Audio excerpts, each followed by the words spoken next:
कैसे बच्चों, आशा करते हैं अच्छे होंगे। आपके एग्जाम डेट आ गई है तो आप पढ़ाई तो रेगुलर कर ही रहे होंगे। एक बार रिवीजन कर लेना आप सारे सब्जेक्टों का टोटल का जिनके आपके एग्जाम बाकी है। और हम जो पढ़ रहे हैं ये हमारा तीसरा लेसन है तो 6 नंबर का आता है। और ये सभी लेसनों के लगभग वीडियो डाल दिए गए हैं और इसमें कुछ एक आंदोलन बाकी बचे हैं। जैसे आज हम राजनीतिक आंदोलन करेंगे जो कहाँ से कहाँ तक है, 1857 से 1919 तक का पढ़ेंगे आज और इसके आगे का कल अध्ययन करेंगे। तो ये 6 नंबर का टॉपिक आता है। इसमें 18 क्वेश्चन आते हैं जिसमें एक टिप्पणी के रूप में 3 पूछ जाते हैं और 2 नंबर के और एक बड़ा क्वेश्चन आता है 18 में से। आपको जो इच्छा है वो करना। तो शुरू करते हैं आज हमारा टॉपिक राजनीतिक आंदोलन। 1757 ईस्वी में सबसे पहले अंग्रेज भारत में मतलब बंगाल पर अधिकार किया था। जो प्लासी का युद्ध हुआ था 23 जून 1757। उस समय बंगाल पर आधिपत्य अंग्रेजों ने स्थापित किया। उसके बाद में 1764 ईस्वी में बक्सर का युद्ध होता है जिसके बाद अंग्रेजों का पूर्ण रूप से बंगाल पर अधिकार हो जाता है। और फिर जो अंग्रेज है वो अपना साम्राज्य विस्तार लगातार करते जा रहे थे। जैसे मराठा मशहूर सबको जीते जीते आ गए। तो लगभग 100 वर्षों तक 1757 का जो प्लासी का युद्ध था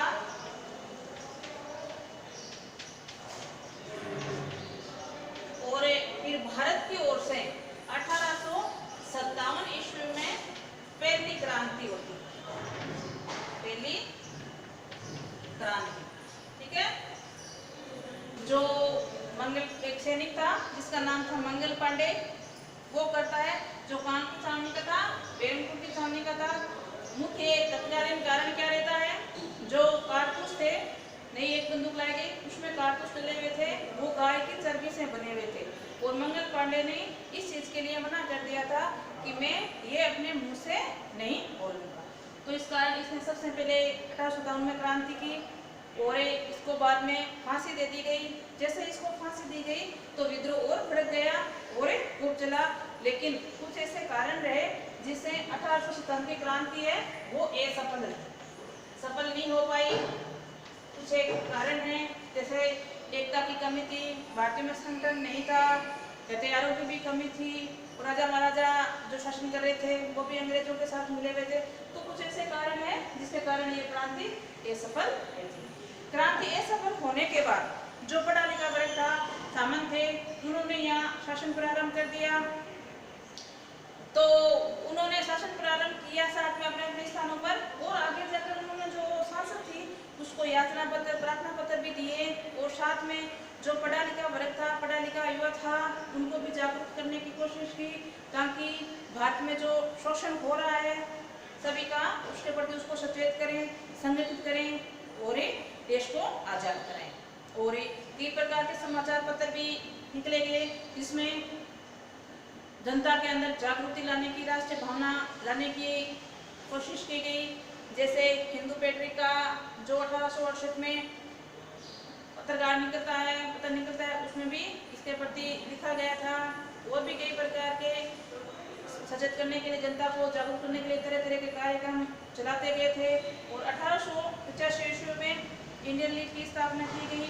जिसने की बंगाल के कुछ विद्वान और चिंतन थे जिसने इंडियन लीग की स्थापना 1885 ईस्वी में।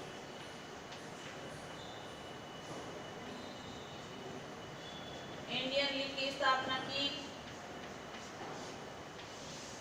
इसका क्या उद्देश्य था, राजनीतिक संगठन बनाना इसका मुख्य रूप से उद्देश्य था। और अगले ही वर्ष 1886 ईस्वी में इंडियन एसोसिएशन की स्थापना की गई। इंडियन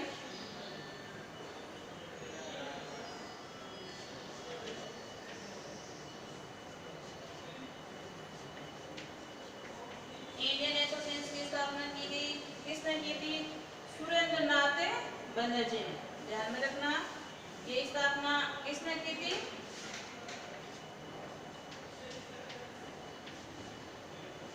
सुरेंद्रनाथ बनर्जी बनर्जी के द्वारा की गई। और कहाँ की? कलकत्ता के अंदर अल्बर्ट हॉल में। और कुल कितने प्रतिनिधि थे? 800 प्रतिनिधियों के नेतृत्व में इंडियन एसोसिएशन की स्थापना की गई 1886 ईस्वी में। करने वाला व्यक्ति कौन था? सुरेंद्रनाथ बनर्जी। कहाँ हुए? कलकत्ता के अल्बर्ट हॉल में, जिसमें कुल कितने प्रतिनिधि थे? 800। इसके बाद आती है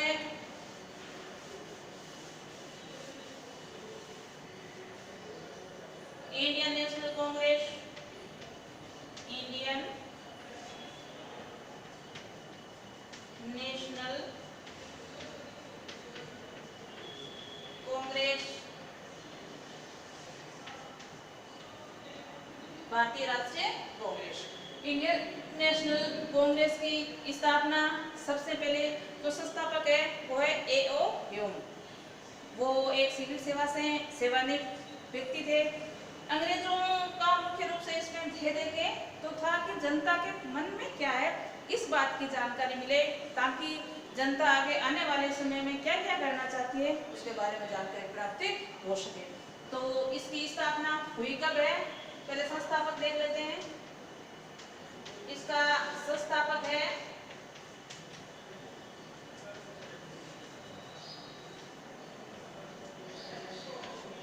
A.O.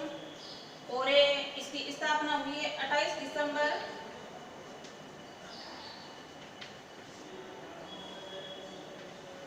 1885 ईस्वी में। कहाँ होती है? मुंबई के अंदर स्कूल है एक जिसका नाम है गोकुलदास तेजपाल संस्कृत कॉलेज।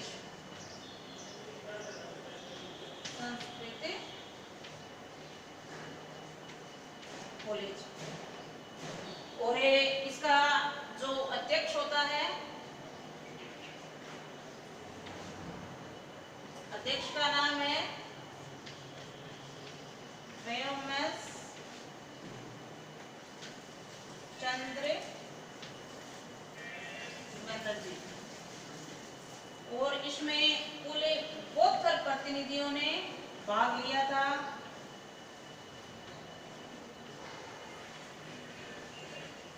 ध्यान में रखना।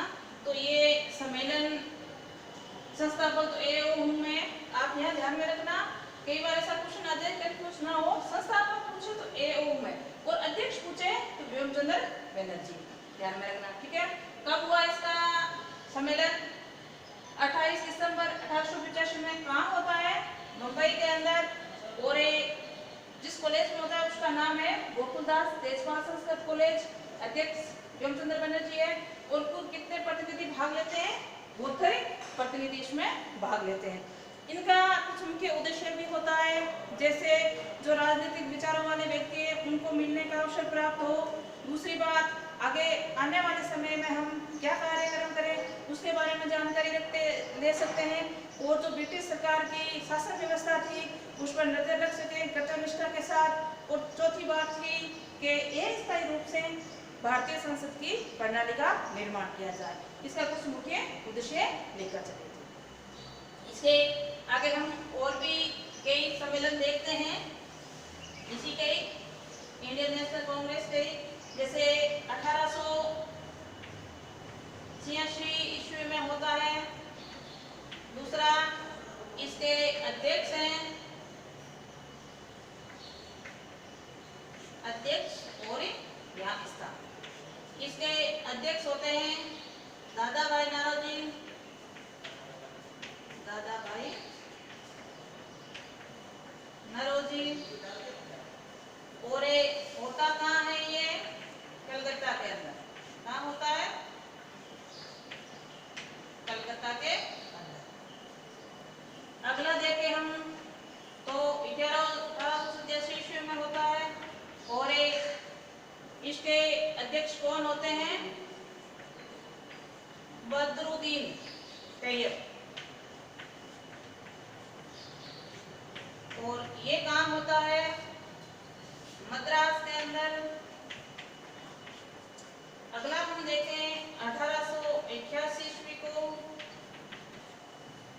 तो इसके हैं जॉर्ज यूल, और ये काम होता है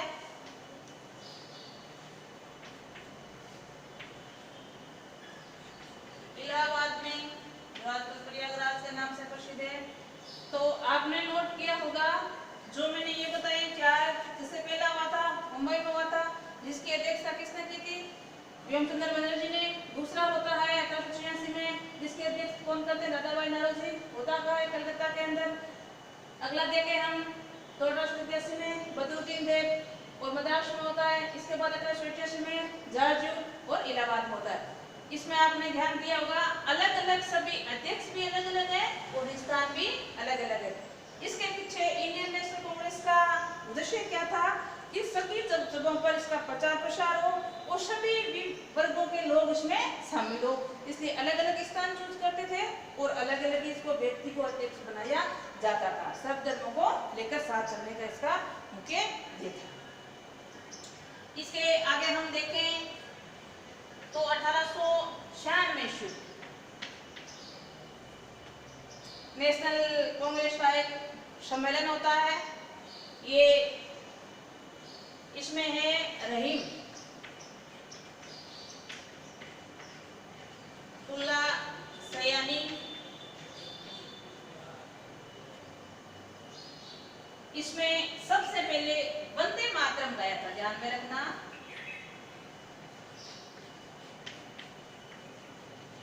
वंदे मातरम जो गीत है सबसे पहले 1886 अधिवेशन में गाया गया, जिसकी अध्यक्षता किसने की थी? रहीमतुल्लाह सयानी ने। ये भी ध्यान में रखना, ठीक है। अगला हम इसी का इंडियन नेशनल का सम्मेलन देखें तो होता है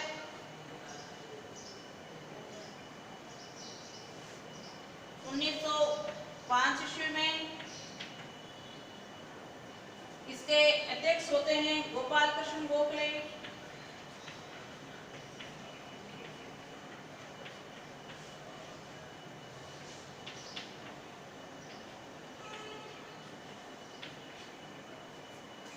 और इसी समय कर्जन ने, लॉर्ड कर्जन ने बंगाल का विभाजन कर दिया था, ध्यान में रखना। लॉर्ड कर्जन ने बंगाल का विभाजन कर दिया था और इसी के संबंधित बंग भंग आंदोलन का नेतृत्व इसमें किया गया था। बंग भंग आंदोलन का नेतृत्व किसके अंदर किया था? 1905 वाले सम्मेलन के अंदर, जिसमें अध्यक्ष कौन थे? गोपाल कृष्ण गोखले, ठीक है। इसी के ये होता कहाँ है? वाराणसी के अंदर, ठीक है। तो 1905 वाला है, बंग का इसमें किया गया। और क्यों? क्योंकि बंगाल का विभाजन हो गया था। बंगाल का विभाजन किया किसने था? Lord Curzon. जब इंडियन नेशनल कांग्रेस की स्थापना की थी तब तो डफरिन था गवर्नर, ध्यान में रखना, लॉर्ड डफरिन। और जब बंगाल का विभाजन होता है उस समय था लॉर्ड कर्जन, इसने ही बंगाल का विभाजन किया था। अगला हम देखें, अगला होता है 1906 के अंदर अधिवेशन। इसमें अध्यक्षता करते हैं दादा भाई नौरोजी।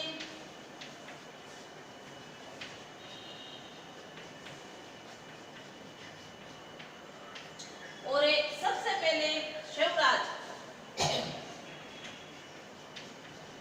की इसमें मांग की गई या नाम आया गया। स्वराज का मतलब शिवम का राज। तो सबसे पहले कब स्वराज शब्द का इस्तेमाल किया गया? 1906 में अधिवेशन के अंदर दादा भाई नौरोजी इसकी अध्यक्षता कर रहे थे उसी समय, ठीक है। और ये भी कलकत्ता के अंदर होता है। आगे हम देखें तो जो 1907 वाला है, 1907 ईस्वी के अंदर जो होता है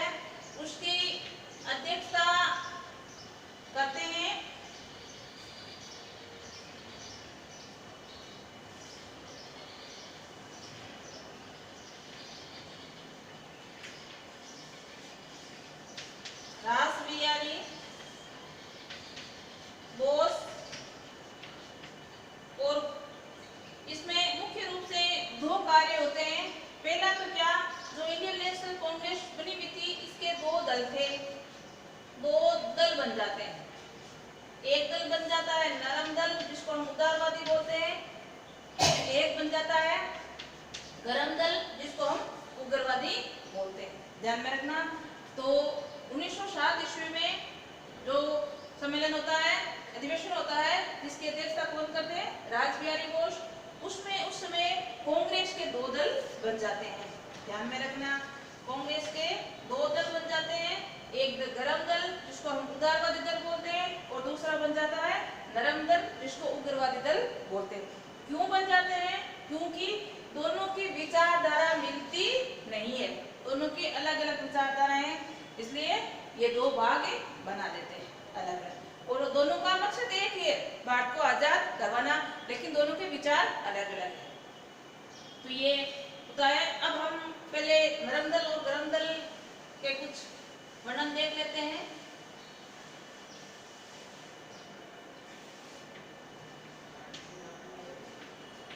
उदारवादी दल जिसको हम नरम दल बोलते हैं, इसके प्रमुख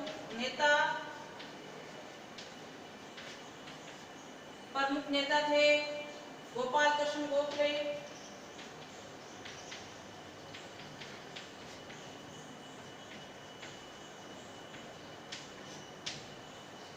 दादा भाई नारोजी,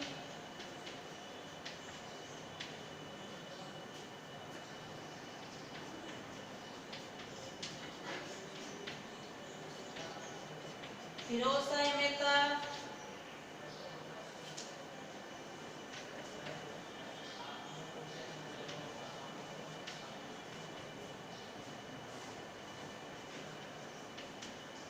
दीनानाथ बच्चा,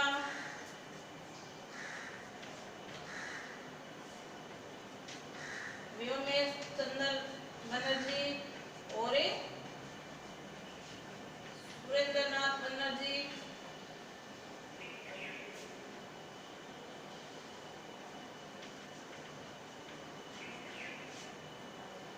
और मोतीलाल नेहरू।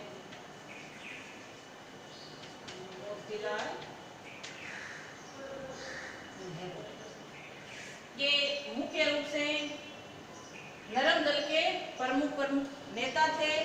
ये क्या चाहते थे? अंग्रेजी सरकार से संवैधानिक रूप से आजाद।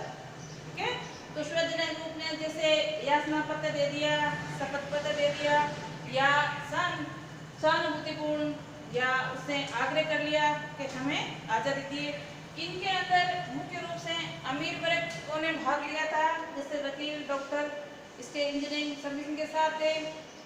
और ये मानते थे, जो ये प्रमुख रूप से नेता है, ये मानते थे कि अंग्रेज है वो न्यायिक लोग है और हम उसे याचनापूर्ण या विनतीपूर्ण प्रार्थना करेंगे तो वो हमें आजादी दे देंगे। इसी समय जो तिलक था, बाल गंगाधर तिलक, उसने इस संस्था के प्रति एक बात भी की थी, इंडियन नेशनल कांग्रेस के प्रति, जो बार बार याचना वगैरह कर रहे थे, इसलिए कि ये एक भीख मांगने वाली संस्था है, भीख मांगने से हमें आजादी प्राप्त नहीं हो सकती, ये तिलक का कहना था। तो ये इस प्रकार का कार्य ये करते थे, जिसने याचना करना, प्रार्थना करना, शपथ देना, अनुविनय करना, ये इससे ये पूर्ण रूप से। और ये इतिहासकार का यहाँ तक कहना है कि पूर्ण आजाद चाहते ही नहीं थे, केवल के ये कह रहे थे कि बंगाल पर ही अधिकार सबसे पहले इन्होंने किया है, तो बंगाल पर ही यहाँ से दूर हो जाए या बंगाल को ही हमें दे दे, ये इनका मुख्य यह था, यह उद्देश्य था। तो इन्हीं कुछ कारणों के कारण ये उदारवादी दल था से ज्यादा कार्य नहीं कर पाए। इसी कारण 1907 में जो अधिवेशन होता है, जिसमें रासबिहारी बोस अध्यक्षता करते, उसमें ये दल दो भागों में बढ़ जाता है, एक गरम दल और एक नरम दल। तो ये तो नरम दल था, जिसमें प्रमुख गोपाल कृष्ण गोखले, दादा भाई नारोजी, फिरोज शाह मेहता, व्योमचंद्र बनर्जी, सुरेश बनर्जी, मोतीलाल नेहरू, ये मुख्य रूप से थे। उनके विचार क्या थे? उदारवादी विचार थे, अनुविनय करना, प्रार्थना करना, याचना करना, इस प्रकार के विचारों से ये आजादी प्राप्त करना चाहते थे। जो दूसरा दल आता है, गरम दल या उग्रवादी दल, दूसरा दल हम देखें उग्रवादी। दल या गरम दल बोल सकते हो। इसके आने के कारण क्या रहे हैं, जैसे हम पहला कारण देखें तो जो उदारवादी थे उनके विचारों पर कोई ध्यान नहीं दिया, विचारों पर ध्यान नहीं दिया। जिस प्रकार ये अंग्रेजों से उन्हें कहते थे, प्रार्थना पत्र देते थे, उस पर कोई अमल अंग्रेज सरकार ने नहीं किया, तो ये भी एक कारण रहा। दूसरा, ये किसानों का आर्थिक शोषण करते थे, कर वगैरह लगाकर।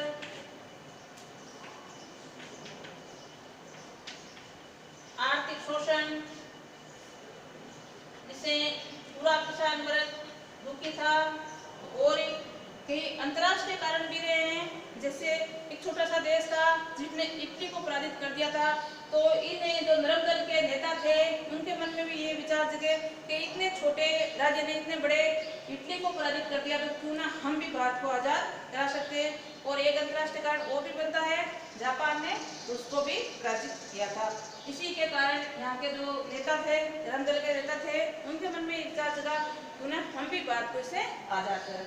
अब हम गरम दल के प्रमुख नेताओं को देखते हैं, तो नेता बाल लाल और बोस, ये मुख्य रूप से 4 नेता थे। बाल से बाल गंगाधर तिलक, पाल से विपिन चंद्र पाल और लाल से लाला लाजपत राय और बोस से अरविंद घोष। ये 4 मुख्य रूप से यहाँ बाल गंगाधर तिलक ने भाग लिया था। उसके बाद में विपिन चंद्र पाल जो इतिहासकार थे, साहित्यकार का साहित्य के माध्यम से प्रचार प्रसार करूंगा, लाला लाजपत राय आए और उसके बाद में अरविंद घोष। ये मुख्य रूप से साथ मिले और एक ही नए दल की स्थापना की, जिसका नाम है उग्रवादी दल या गरम दल। तिलक के बारे में वी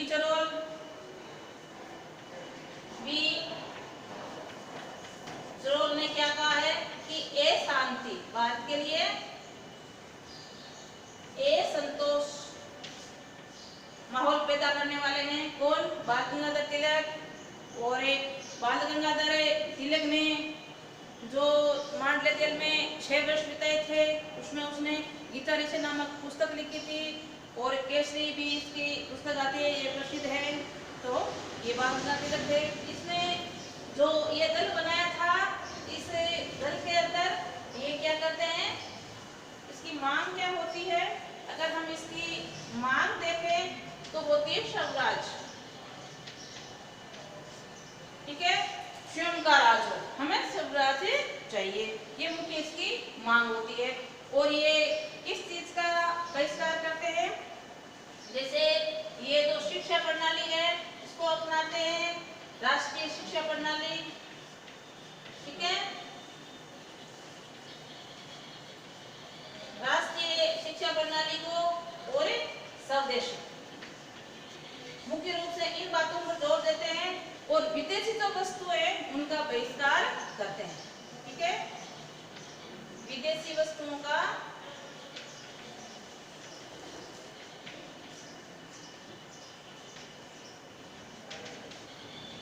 बहिष्कार करते हैं।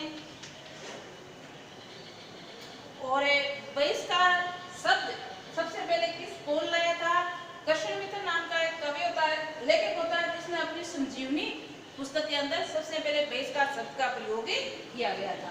तो जो विदेशी वस्तु थी उनका बहिष्कार करना और अंग्रेजी सरकार के साथ कोई भी कार्य नहीं करना, ये इनका मुख्य उद्देश्य था, ताकि वो बिल्कुल नरम दल से बिल्कुल अपोजिट थे। अनुमति करना, याचना प्रार्थना से उनको पता था कि आज़ादी नहीं प्राप्त हो सकती, तो आज़ादी हमें कैसे प्राप्त होगी? संघर्ष करने पर या संघर्ष करने पर हमें आज़ादी प्राप्त हो सकती है। जैसे हम राष्ट्रीय शिक्षा को विरोध करें ताकि बच्चे देश के लिए आगे कार्य करें, जगह उसमें स्वदेशी माल को अपनाएं, जो विदेशी माल है उसका बहिष्कार करें, अंग्रेजी ब्रिटिश सरकार का शासन व्यवस्था उसका बहिष्कार करें, उसका तालमेल न रखें, यही इस प्रकार के कार्य ये करते थे।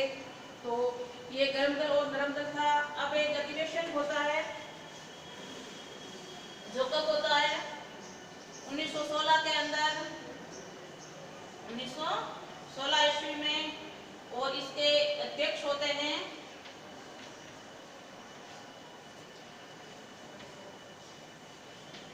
अंबिकाचरण मजूमदार।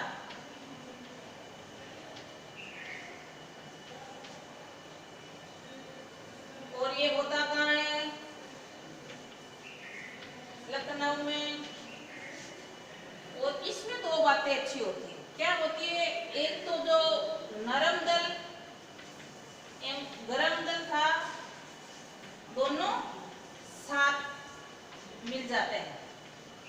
ध्यान में रखना, अलग अलग थे, जो अलग कब हुए थे? 1907 वाले अधिवेशन के तहत। तो इस अधिवेशन में दोनों क्या हो जाते हैं? एक साथ मिल जाते हैं।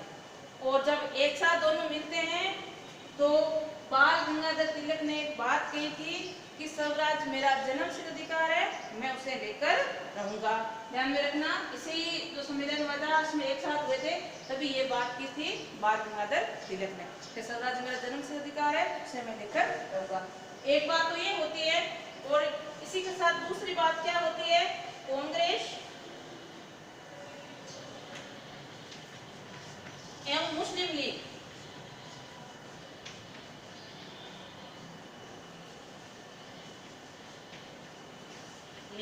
दोनों एक साथ मिल जाते हैं। ध्यान में रखना, दोनों एक साथ मिल जाते हैं। मुस्लिम लीग की स्थापना कब होती है? 1906 के अंदर। कौन करता है? आगा खान। आगा खान की स्थापना कब होती है? जब 1905 में बंगाल का विभाजन हो जाता है। उसके बाद अंग्रेज सरकार ये चाहती है, बंगाल का विभाजन इस प्रकार करते हैं, एक तरफ मुस्लिम और एक तरफ हिंदू, ताकि उसमें भेदभाव हो, आपस में झगड़े और उसका हम फायदा उठाएं। उसी समय मुस्लिम लीग की स्थापना करवाते हैं, जो 1906 में कौन करता है? आगा खान। तो आगे जाकर 1916 में कांग्रेस और मुस्लिम लीग दोनों एक साथ मिल जाते हैं और गरम दल और नरम दल भी एक साथ आ लेते हैं, तो एक संगठन बन जाता है। और इसी में ही उसने ये बात की थी। अब जो एनी बेसेंट है, एनी बेसेंट ने होम रूल लीग की स्थापना की थी। होम रूल लीग, घर का नियम, ठीक है, कब की थी? 1915 ईस्वी के अंदर। कौन करती है? श्रीमती एनी बेसेंट, ठीक है। और पूना में, ये तो मद्रास में करती है। कहाँ करती है? मद्रास के अंदर। और इसके बाद में पूना के अंदर कौन करते हैं? तिलक करते हैं, लोकमान्य तिलक। वो कब करते हैं? 1916 के अंदर। और ये दोनों मिलकर संगठित रूप से कार्य करती है। होम रूल की स्थापना श्रीमती एनी बेसेंट करती है वो, और जो पूना में तिलक करते हैं वो दोनों मिलकर आजादी के लिए या स्वयं शासन के लिए कार्य करते हैं। तो आज हमने 1857 से लेकर 1819 तक के राजनीतिक आंदोलन पढ़े, जिसमें इंडियन लीग आया 1885 ईस्वी में, और उसके बाद में 1886 में इंडियन एसोसिएशन, जिसकी स्थापना सुरेंद्रनाथ बनर्जी करते हैं कलकत्ता में अल्बर्ट हॉल में, जिसमें 800 प्रतिनिधि भाग लेते हैं, जिसका मुख्य उद्देश्य क्या होता है? जो राजनीतिक विचार है उनको एक साथ करना और जनता के अंदर राष्ट्रवाद की भावना जगाना, जनता को संगठित करना, मुख्य रूप से ये था। फिर इंडियन नेशनल कांग्रेस आ जाती है, भारतीय राष्ट्रीय कांग्रेस, और भारतीय राष्ट्रीय कांग्रेस की स्थापना होती है 28 दिसंबर 1885 में। और इसका संस्थापक था एवं जो एक सेवानिवृत्त व्यक्ति था सिविल सेवा से, और अध्यक्ष होते हैं प्रेमचंद्र बनर्जी। और इसमें 72 प्रतिनिधि भाग लेते हैं, जो कहाँ होती है? मुंबई के अंदर। फिर सेकंड होता है, थर्ड, फोर्थ, इस प्रकार चलते हैं। फिर जो 1907 में आता है उसमें कांग्रेस के दो विभाजन हो जाते हैं, दो भाग बन जाते हैं, गरम दल और एक नरम दल। दोनों का हमने वर्णन पढ़ा, क्या गरम दल था और क्या नरम दल था, कौन कौन इनके अंदर नेता लोग थे, ये काफी बार वर्णन पूछते जाता है, तो आप ध्यान रखना इसका, ठीक है। बड़ा क्वेश्चन बनाकर पूछ सकते हैं। फिर इसी के बाद में 1916 के अंदर दो अच्छी बातें होती है, एक तो गरम दल और नरम दल दोनों एक साथ मिल जाते हैं। उसी समय बाल गंगाधर तिलक ने एक बात भी कही थी, एक नारा भी दिया था, स्वराज मेरा जन्मसिद्ध अधिकार है, मैं उसे लेकर रहूंगा। और इसमें दूसरी बात अच्छी क्या होती है, जो कांग्रेस है और मुस्लिम लीग जिसकी स्थापना कब होती है 1906 ईस्वी में, कौन करता है आगा खां, उस दोनों को एक साथ मिल जाते हैं तो संगठित रूप में बन जाता है। उसके बाद में श्रीमती एलिफ सेठ आती है जो होम रूल घर के नियम उसकी स्थापना करती है 1915 में, और उसी के साथ ही 1916 में बाल गंगाधर तिलक की स्थापना करते हैं जो कहाँ करते हैं ऊना के अंदर, और दोनों इसके साथ मिलकर क्या करती है स्वयं शासन की स्थापना करते हैं। आगे आने वाले राजनीतिक आंदोलन 1919 से लेकर 1947 तक उसका अध्ययन हम कल करेंगे। तो आज के लिए इतना ही, नमस्कार।